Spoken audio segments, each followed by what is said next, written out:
السلام علیکم دوستو، آج ہم ایک ایسے اسلامی ملک کا ذکر کرنے جا رہے ہیں جس نے نہ صرف یورپ کی چمک دمک سے متاثر ہو کر وہاں کا کلچر اپنایا بلکہ وقت کے ساتھ ساتھ اپنے مذہبی تشخص سے بھی کچھ فاصلے اختیار کر لیے۔ یہ وہ سرزمین ہے جسے انبیاء کرام کی سرزمین کہا جاتا ہے، جہاں قدیم تہذیبوں نے جنم لیا اور انسانی تاریخ کی ابتدائی تحریریں لکھی گئیں۔ حیران کن بات یہ ہے کہ اسی ملک نے اپنے ایک طاقتور اور متنازع رہنما صدام حسین کو بھی تاریخ کا ایک عبرت انگیز باب بنا ڈالا۔ ان پر اور ان کے خاندان پر مختلف الزامات لگائے گئے، حتیٰ کہ ان کی زندگی پر ہالی ووڈ میں فلم بھی بنائی گئی جس میں کئی سنسنی خیز پہلو دکھائے گئے۔ سوال یہ ہے کہ حقیقت کیا تھی اور کیا کچھ مبالغہ آرائی پر مبنی تھا؟ دوستوں، آج ہم بات کر رہے ہیں عراق کی، جس کا سرکاری نام جمہوریہ عراق ہے۔ عراق میں سب سے زیادہ بولی جانے والی زبان عربی ہے، جبکہ انگریزی، فارسی، آرمینی اور ترکی زبانیں بھی بولی جاتی ہیں۔ عراق بنیادی طور پر خشکی سے گھرا ہوا ملک ہے، البتہ خلیج فارس کے قریب ایک مختصر ساحلی پٹی بھی رکھتا ہے۔ یہ مشرق وسطیٰ کا ایک اہم اور خوبصورت ملک ہے جس پر عالمی طاقتوں کی نظریں ہمیشہ جمی رہی ہیں، کیونکہ یہاں دنیا کے بڑے تیل کے ذخائر موجود ہیں۔ اسی وجہ سے عراق کو بعض اوقات وائٹ ڈائمنڈ بھی کہا جاتا ہے۔ اگر ہم اس کی سرحدوں کی بات کریں تو شمال میں ترکی، مشرق میں ایران، جنوب مشرق میں خلیج فارس، جنوب میں سعودی عرب، جنوب مغرب میں اردن اور مغرب میں شام واقع ہیں۔ عراق کی آبادی تقریباً 3.5 کروڑ سے زائد ہے، جن میں اکثریت عربوں کی ہے، جبکہ کرد اور دیگر اقوام بھی یہاں آباد ہیں۔ مذہبی اعتبار سے اکثریت شیعہ مسلمانوں کی ہے، اس کے بعد سنی مسلمان اور دیگر مذاہب کے پیروکار جن میں مسیحی بھی شامل ہیں۔ یہاں کے لوگ مہمان نواز اور ثقافتی روایات کے آمین ہیں۔ عراق مسلمانوں کے لیے ایک نہایت مقدس سرزمین ہے، کیونکہ یہاں کربلا اور نجف جیسے مقدس مقامات موجود ہیں، جہاں حضرت امام حسین اور دیگر عظیم ہستیوں کے مزارات ہیں۔ بغداد، جو عراق کا دارالحکومت ہے، ایک زمانے میں علم، تہذیب اور تجارت کا عالمی مرکز رہا۔ عراق کی تاریخ قدیم تہذیبوں سے جڑی ہوئی ہے۔ یہاں سومیری، عقدی، بابلی اور آشوری تہذیبیں پروان چڑھیں۔ اسلامی دور میں حضرت عمر فاروق رضی اللہ عنہ کے زمانے میں عراق فتح ہوا اور ایک طویل عرصے تک اسلامی خلافت کا حصہ رہا۔ بعد ازاں منگول حملے، صفوی اور عثمانی ادوار گزرے۔ پہلی جنگ عظیم کے بعد برطانیہ نے یہاں قبضہ کیا اور بعد میں بادشاہت قائم ہوئی، جو 1958 تک برقرار رہی۔ لیکن آج کا عراق ایک مختلف منظر پیش کرتا ہے۔ جدیدیت، مغربی اثرات اور بدلتے ہوئے معاشرتی رجحانات نے اس کے معاشرے کو نئی سمت دی ہے۔ شادیوں اور تقریبات میں جدید طرز زندگی کا اثر دکھائی دیتا ہے۔ اگرچہ یہ ایک اسلامی ملک ہے، مگر یہاں مختلف ثقافتی رنگ بھی نظر آتے ہیں۔ عراق کی کہانی عظمت، آزمائش، قربانی اور تبدیلی کی کہانی ہے۔ یہ وہ سرزمین ہے جس نے تہذیبوں کو جنم دیا، علم کے چراغ روشن کیے اور تاریخ کے نشیب و فراز دیکھے۔ سوال یہ ہے کہ مستقبل کا عراق کیسا ہوگا؟ کیا وہ اپنی قدیم شان دوبارہ حاصل کر پائے گا؟ نوجوان لڑکیاں اور مساج سینٹرز عام دکھائی دیتے ہیں، جبکہ امریکی کلچر کے اثرات بھی معاشرے میں نمایاں نظر آتے ہیں۔ غیر ملکی سیاح بھی یہاں سیر و تفریح کے لیے آتے ہیں اور مقامی ثقافت سے لطف اندوز ہوتے ہیں۔ اسی دوران عراق کے سیاسی حالات میں بھی بڑی تبدیلیاں آئیں۔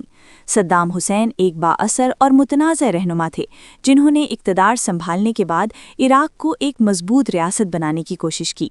عالمی سیاست، علاقائی کشیدگی اور اندرونی اختلافات نے ان کے دور حکومت کو شدید تنازعات سے دوچار رکھا۔ 1980 میں ایران اور عراق کے درمیان جنگ شروع ہوئی، جو 8 سال تک جاری رہی اور دونوں ممالک کو بھاری جانی اور مالی نقصان اٹھانا پڑا۔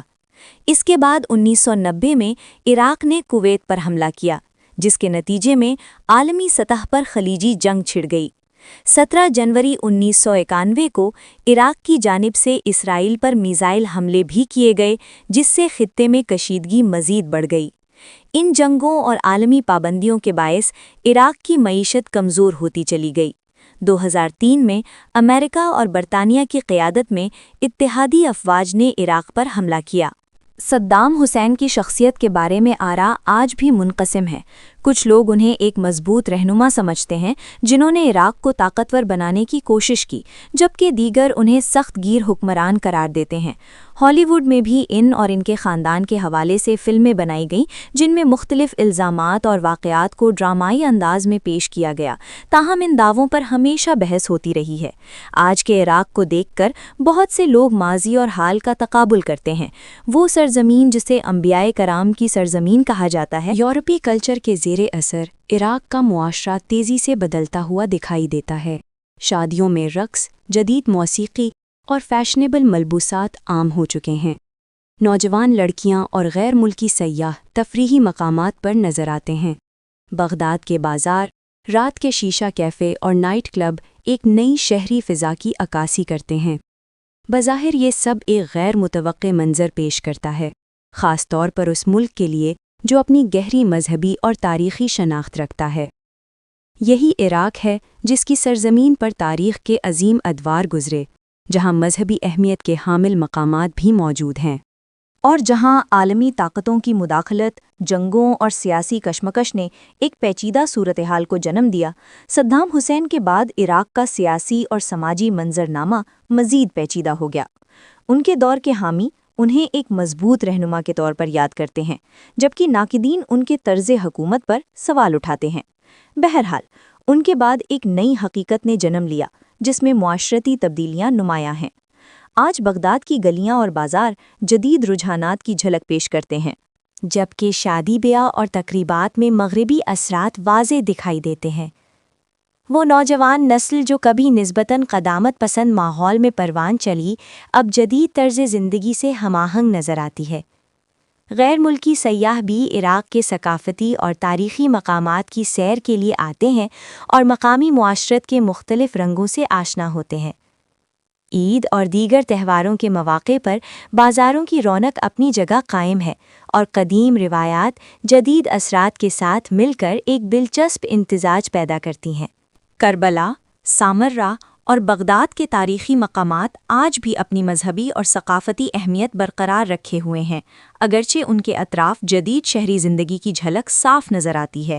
یہی تضاد دراصل عراق کی خاص پہچان بن چکا ہے، ایک طرف قدیم تہذیبوں کی سرزمین اور دوسری طرف جدید مغربی طرز زندگی کا اثر۔ موجودہ حالات میں عوام کی زندگی میں واضح تبدیلیاں آئی ہیں۔